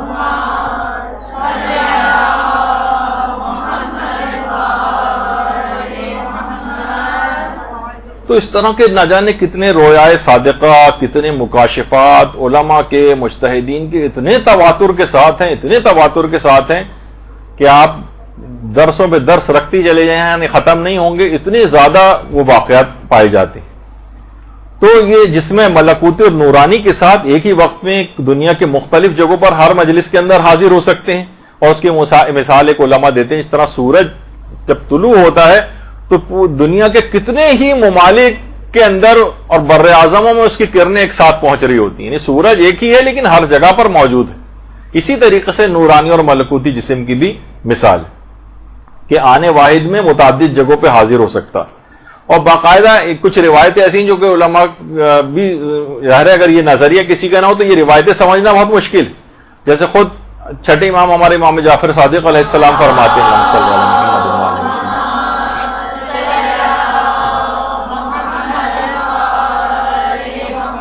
کہ ایک دن حضرت ام سلمہ روتی ہوئی نیند سے بیدار ہوئی. آپ سے پوچھا گیا کہ کیا ہوا ہے؟ فرمایا میرے بیٹے حسین شہید ہو گئے. میں نے خواب میں رسول خدا کی رحلت کے بعد سے ان کو ابھی تک نہیں دیکھا ہے، لیکن آج رات میں نے ان کو خواب میں دیکھا ہے. تو میں نے ان سے پوچھا کہ کیا ہوا ہے؟ تو رسول اکرم کو میں نے دیکھا کہ ان کا چہرہ مرجھایا ہوا اور وہ پریشان. تو رسول اللہ نے فرمایا میں نے گزشتہ رات صبح تک حسین اور ان کے اصحاب کے لیے قبریں کھودی. اعمالی شیخ صدوق صفحہ 202 کے اوپر یہ روایت موجود. پیغمبر فرماتے ہیں میں نے گزشتہ رات صبح تک امام حسین کے اصحاب کے لیے قبریں کھودی ہیں. اچھا بہت سی چیزیں باقاعدہ انسان کو سمجھ میں نہیں آتی، لیکن اسی بات کو آیت اللہ شیخ علی القرانی، ان کے کتنے ٹی وی پروگرامز ابھی بھی آتے ہیں، عرب چینلز وغیرہ اگر آپ دیکھیں، اور یہ آیت اللہ وحید خراسانی کے بھی شاگردوں میں سے، تو باقاعدہ آیت اللہ وحید خراسانی کی جو درس خارج ہیں، ان کی جو تقریرات ہیں، وہ الحق المبین کتاب جو ہے، الحق المبین فی معرفت المعصومین علیہم السلام، اس کے اندر انہوں نے جمع کی، تو اس کے اندر انہوں نے آیت اللہ وحید خراسانی کا یہ قول نقل کیا کہ آیت اللہ وحید خراسانی فرماتے ہیں امام حسین کا قضیہ ہر قسم کے وصف و تقریر سے بالا تر، اتنا بالا ہے، اتنا بلند ہے امام حسین کا معاملہ، اور یہ جو پورا واقعہ ہے کہ کتنی بھی آپ تقریریں اس کے فضائل میں کر دیں، کتنی بھی اس کی باتیں بیان کر دیں، یہ بہت بلند ہے اس سے، بلکہ کہہ رہے ہیں کہ امام حسین کا قضیہ تو ایک طرف رہا، ان کے ساتھ حبشی سیاہ فام غلام جو شہید ہوئے ہیں وہ بھی ہر قسم کی تعریف اور وصف بیان کرنے سے بہت بالا تر ہے، اور دلیل کیا دی انہوں نے کہ ان کے لیے، ان کے حبشی غلام تک کے لیے سید المرسلین و خاتم النبیین عالم اعلیٰ سے ان کی قبریں کھودنے اور دفن کے لیے پیغمبر اکرم خود تشریف لائے تھے۔ اتنی بڑی شخصیات ہیں یہ امام حسین کے اصحاب جو کربلا میں ان کے ساتھ شہید ہوئے ہیں، اور کہہ رہے ہیں کہ جی ہاں خاتم النبیین صلی اللہ علیہ وآلہ وسلم جو تمام عالمین کی مخلوقات میں سب سے پہلی شخصیت ہیں، لیکن امام حسین اور ان کے اصحاب کی قبروں کی تدفین کا انتظام کرنے کے لیے خود عالم اعلیٰ سے زمین پر تشریف لائے۔ تو ان کا زمین پر تشریف لانا، ان کا آنا، ان کا مجلسوں میں آنا کوئی ایسی بات نہیں، روایات سے بات ظاہر ہوتی ہے باقاعدہ، اور کتنی اور روایتیں ایسی ہیں، میرے پاس اتنا وقت ہی نہیں، آپ سے دیکھتی جائے بہار الانوار کے اندر، میں صرف آپ کے سامنے سے بس گزر رہا ہوں، اتنا وقت ہی نہیں ہے، جو بھی شوقین ہوں بہار کے وہ جا کر ان روایات کو جو ہے وہ دیکھ سکتے ہیں کہ کتنا انبیاء جو ہے حضرت موسیٰ تک جو ہے کربلا جو ہے زیارت کے لیے تشریف لاتے ہیں، بہت ساری روایات اس سلسلے میں آئی ہیں۔ اور باقاعدہ آیت اللہ سیستانی سے وہ بھی روایت پوچھی گئی ہے کہ حضرت زہرا کی پیدائش کی جو روایات ہیں کہ کیا یہ صحیح ہے کہ جس وقت حضرت زہرا کی پیدائش ہوئی تھی تو حضرت آسیہ بنت مزاحم اور حضرت مریم بنت عمران اور حضرت موسیٰ کی بہن جن کا نام کلثوم تھا وہ، اور حضرت سارہ اور حضرت خدیجہ طاہرہ ولادت حضرت سیدہ زہرا کے موقع پر مدد کے لیے تشریف لائی تھیں، یہ جو روایات کے اندر یہ بات ملتی ہے کہ یہ یعنی اس کے کیا یہ بات صحیح ہے؟ تو آیت اللہ سیستانی نے جواب میں فرمایا ورد ذالک فی بعض الروایات، یعنی اس بات کو ڈینائی نہیں کیا انہوں نے، بلکہ کہا کہ جی ہاں اس بات کا تذکرہ بہت سی روایات کے اندر آیا ہے کہ ان کی یہ ہستیاں اس وقت ولادت کے موقع پر تشریف لائی تھیں۔ تو عالم ارواح سے ان شخصیات کا اس دنیا کے اندر آنا یہ کوئی ایسی بات نہیں ہے، یہ ان کی پیدائش کے واقعات کے اندر بھی ملتا ہے، ائمہ کی شہادت کے واقعات کے اندر بھی ملتا ہے، اور ان کی مجلس عزا میں حاضری کے لیے بھی ملتا ہے، ان کی احتضار اور موت کے وقت اور قبر کے اندر دفن ہوتے وقت کے حالات کے اندر بھی ملتا ہے۔ تو بہرحال علماء کے فتووں سے بھی اس بات کی تائید ہوتی ہے۔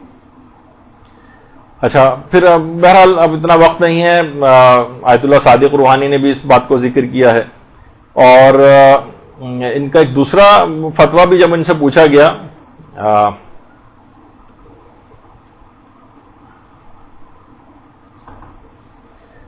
اچھا اب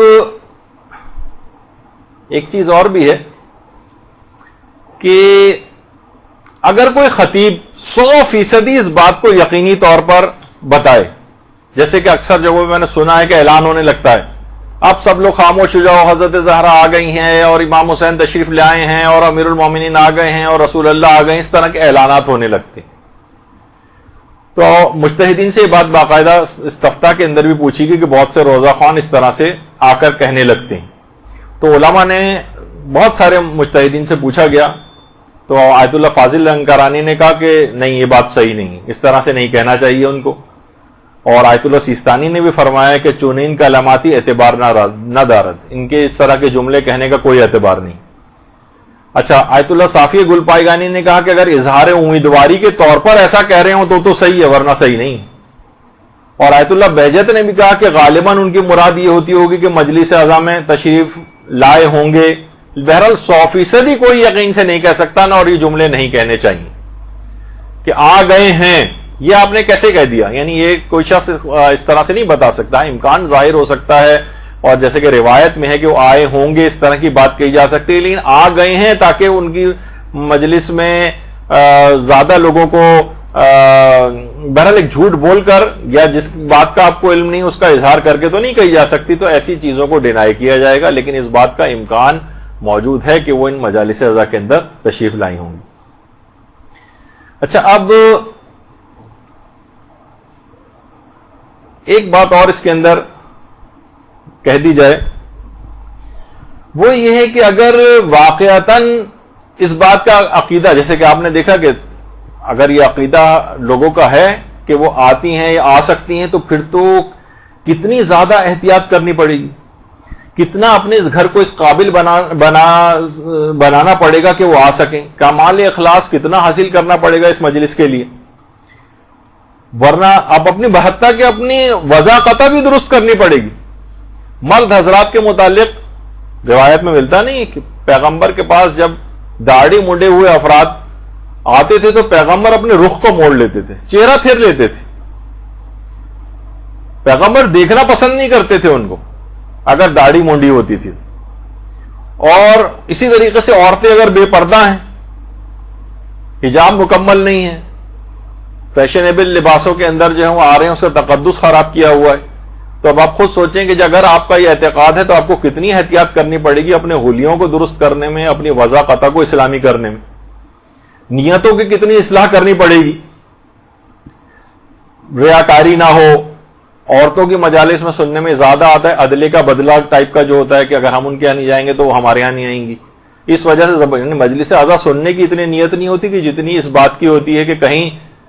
وہ ہم نہیں گئے تو وہ نہ آئیں۔ تو یہ غیر الہی جتنی نیتیں ان کو نکالیے، نیتوں کی اصلاح، ذاکر اور ذاکرہ کے لحاظ سے کتنی زیادہ آپ لوگوں کی ذمہ داری ہو جائے گی، یعنی ذاکر اور ذاکرہ ایسے کو بلائیں، مثلا کسی ذاکر کو بلا رہے ہیں، نوح خان کو بلائیں جس کے متعلق کہا جاتا ہے نا شکل سے عزادار لگے اداکار نہ لگے، یعنی وہ حضرت زہرا اور ائمہ معصومین کا آنا ممکن ہے اس مجلس کے اندر۔ اچھا، مجلس ایسی ہونی چاہیے کہ اس میں جھوٹے مضامین نہ ہوں، خاص طور پہ مصائب کے اندر۔ مصائب کے اندر تو علماء کہتے ہیں کہ اگر کوئی شخص جھوٹے مصائب بیان کرتا ہے تو گویا وہ اس بات کو چاہتا ہے کہ یہ مصیبت بھی ان کے اوپر آنی چاہیے تھی، یعنی تم جو خود سے جھوٹے مصائب ان کے سر منسوب کر کے بیان کر رہے ہو جبکہ وہ روایتوں میں نہیں پائے جاتے، تو گویا تم اس بات کی خواہش رکھتے ہو کہ یہ بھی ان کے اوپر ہوتے، یعنی اچھا چیزیں جو ہیں وہ صحیح بیان کی جائیں، یعنی زبان حال کو زبان قال نہ بنایا جائے۔ تو بہرحال اب اس طرح کی من گھڑت چیزیں، اگر کوئی صرف زبانی اعتقاد رکھتا ہے، یہ سب چیزیں پورا نہیں کر رہا، تو اس کا مطلب ہے کہ وہ زبانی صرف اس نے عقیدہ رکھا ہوا، اصلاً اس کا عقیدہ نہیں ہے کہ امام وغیرہ اس مجلس کے اندر آتی۔ اچھا، ایک چیز اور بھی ہے، یہ اگرچہ موضوع سے تو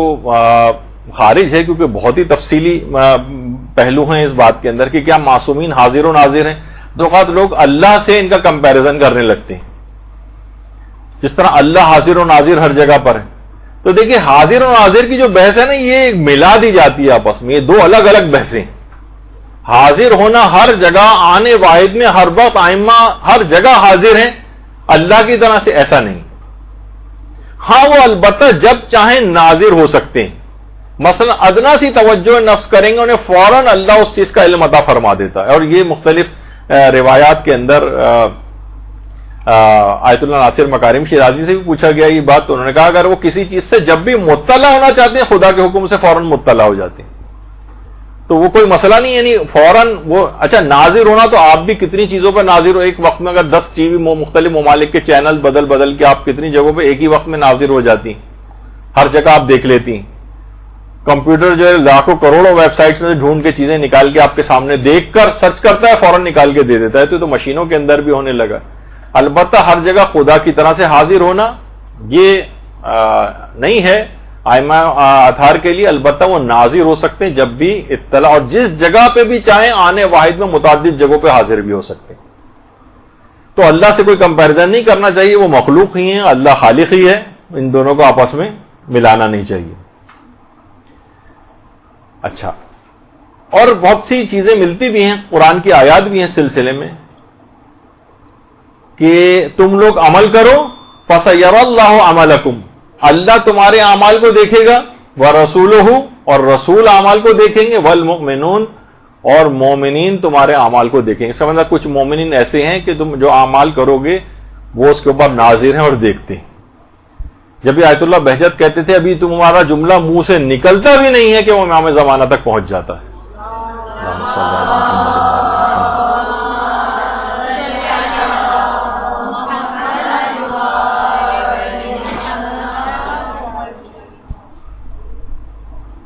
تو